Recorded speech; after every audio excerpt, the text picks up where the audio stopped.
अस्सलामुअलैकुम दोस्तों और साथियों, उम्मीद है आप लोग खैरियत से होंगे।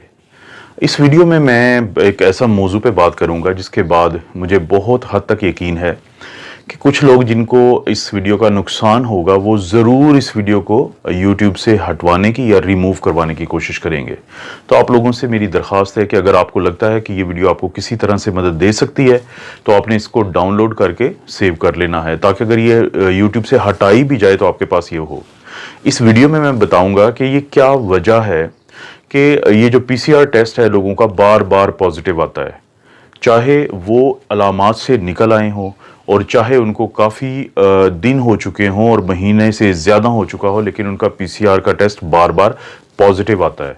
और वो क्या एक ऐसी बात छुपाते हैं लैब वाले जिसके पता चलने से आपके अंदर का डर और खौफ ख़त्म हो सकता है।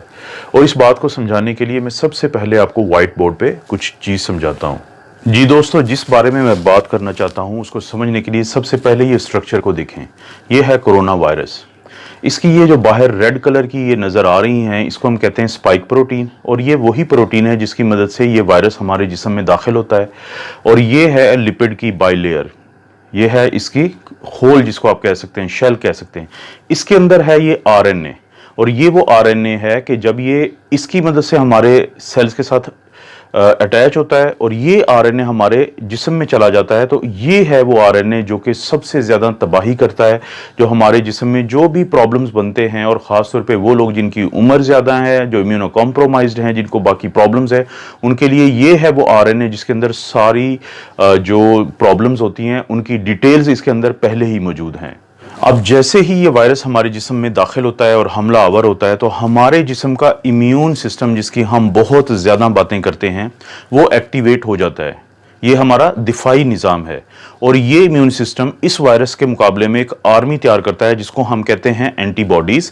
शुरू में वो पहले 10 दिन में एंटीबॉडी बनाता है जिसको हम कहते हैं आईजीएम, और 10 से 12 दिन के बाद वो बनाता है इम्यूनोग्लोबुलिन जी इस वायरस के खिलाफ। अब जैसे ही हमारा इम्यून सिस्टम दिफाई निज़ाम एंटीबॉडीज़ बनाता है, इम्यूनोग्लोबुलिन एम और इम्यूनोग्लोबुलिन जी, वो हमला आवर होती हैं इस वायरस के ऊपर।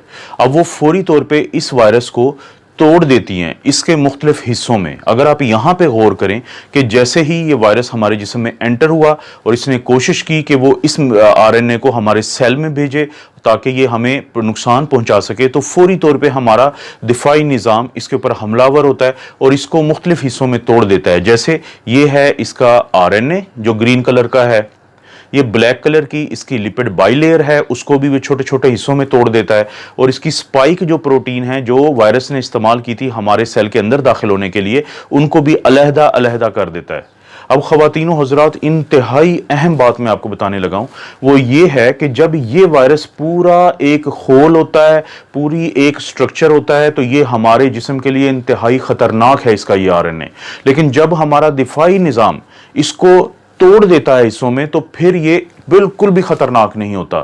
इसका यही आरएनए जिसको हमारे दिफाई निज़ाम ने, हमारे इम्यून सिस्टम ने एंटीबॉडीज़ की मदद से मुख्तलिफ हिस्सों में तोड़ दिया है, तो अब ये हमें कोई नुकसान नहीं पहुंचा सकता आरएनए, चाहे ये हमारी जिस्म के अंदर ही हो। आप इसकी मिसाल लें एक बंदूक की शक्ल की। एक फ़र्ज़ करें कि एक बंदूक हो, वो किसी को भी फायर करके मार सकती है, लेकिन अगर आप उस बंदूक के मुख्तलिफ हिस्से आपस में अलहदा अलहदा कर दें तो बंदूक के वो हिस्से आपको किसी को कोई नुकसान नहीं पहुंचा सकते। तो यही मिसाल है इस वायरस की, जिसको हमारा दिफाई निज़ाम जब तोड़ देता है तो इसके ये मुख्तलिफ हिस्से मौजूद होने के बावजूद हमें कोई नुकसान नहीं पहुंचा सकते।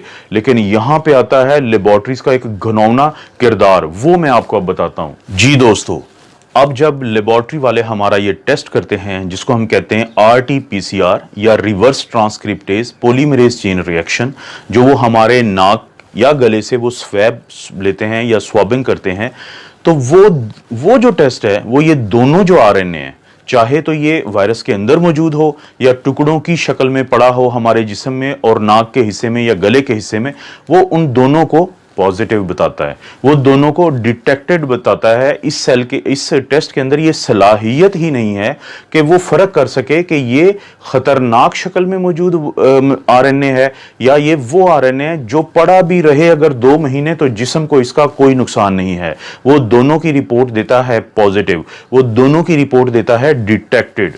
जी दोस्तों, तो आपने देखा कि अब आपको ये पता चला होगा कि क्यों आपका पीसीआर टेस्ट इसके बावजूद कि आपकी अलामात ठीक हो चुकी हैं और बार बार पॉजिटिव आ रहा है। अब मैं लेबॉर्ट्री वालों की बदनीयती की बात सिर्फ एक खास वजह से कर रहा हूं। अगर आप गौर करें कि किसी एक लेबॉर्ट्री की ये रिपोर्ट है पीसीआर डिटेक्टेड की, नीचे इंग्लिश में एक डिस्क्रिप्शन दी हुई है, उसका उर्दू तर्जमा ये है कि अगर आपका ये टेस्ट नेगेटिव आ चुका है तो ये मत समझें कि वायरस आपके अंदर नहीं है। इसकी ये वजह भी हो सकती है कि हमने टेस्ट प्रॉपर ना लिया हो, आपका स्वैबिंग ठीक ना की हो, हमारी किट का भी प्रॉब्लम हो सकता है, और ये भी प्रॉब्लम हो सकता है कि वायरस आपके नीचे बैठा हो हिस्सों में और ऊपर ना बैठा हो। इसको मैं इंग्लिश में कहूंगा फेयर इनफ। लेकिन आपने कहीं पे एक जुमला ये दर्ज नहीं किया कि अगर ये पॉजिटिव आ गया है तो इसकी भी कोई ऐसी वजह हो सकती है कि आप लोग परेशान मत हों। उन्होंने वो इसलिए नहीं किया कि वो खौफ का कारोबार कर रहे हैं। जितना ज़्यादा आप लोग खौफज़दा रहेंगे उतना ज़्यादा आप ये टेस्ट करवाएंगे, जितने ज़्यादा आप ये टेस्ट करवाएंगे उतनी ज़्यादा उनकी तिजोरियां भरेंगी। अभी वो अरबों पाकिस्तानी रुपीस कमा चुके हैं इस पीसीआर टेस्ट के ऊपर। उनको पता है कि जब तक लोग खौफज़दा हैं वो इस कारोबार में फ़ायदे में हैं। तो आम लोगों के लिए फिर इसका क्या हल है? ये तो एक प्रॉब्लम मैंने बताया है, इसका हल ये है, अगर आपको अलामात हैं और आपका पीसीआर पॉजिटिव है तो आपने मुकम्मल तौर पे वैसे ही अपना इलाज करना है जैसे डॉक्टर्स आपको बताते हैं।